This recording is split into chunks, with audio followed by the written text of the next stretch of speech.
these Aborigine fellas, you see. And he was carving all these bits of wood. I said, pardon me. I said, one of those statues you're carving. He says, one's an Englishman, one's a Scotsman, and one's a Welshman. I said, why didn't you carve an Irishman? He said, I couldn't get a piece of wood thick enough. Joined one of these orders in a monastery to take a vow of silence.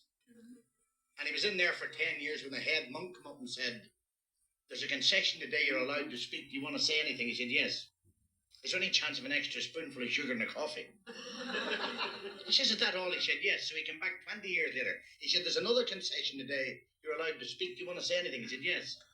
Is there any chance of an extra drop of milk over the cornflakes? He says, is that all? He said, yes.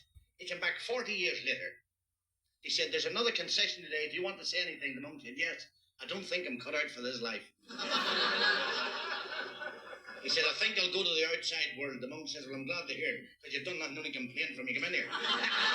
To the barber's shop. He said, a man, he's in front of me. The fella says, 9. He said, he'll come back in the morning.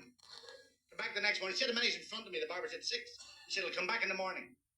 Went in again. He said, the next one, a man, he's in front of me. He said, 7.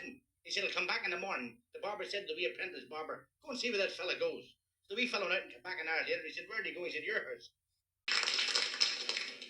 Irishman, the Scotsman, and the Englishman caught with the cannibals. The cannibal chief said to the Scotsman, well, there's always an Irishman with an Englishman and a Scotsman. The Welsh can never get in there. He says to the Scotsman, where do you come from? He says, Glasgow. He said, stick him in the pot. He said to the second fellow, where do you come from? He said, I come from London. He said, stick him in the pot. He says to the Irishman, where do you come from? He said, Dublin. He said, let him go. So the cannibal says to the chief, why are you going to let? He's an Irish cannibal as well. He says, why are you going to let that fella go? He said, well, the last fellow I had from Dublin in the pot, he ate all the bloody potatoes.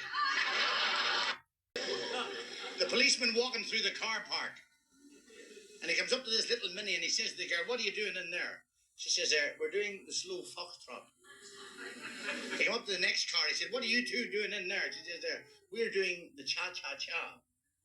Then he came up to a big Rolls Royce, one of these dolly birds when I had it, a blonde. He said, I suppose you're doing the bossa nova. She said, no, sir, I'm doing the bossa favor.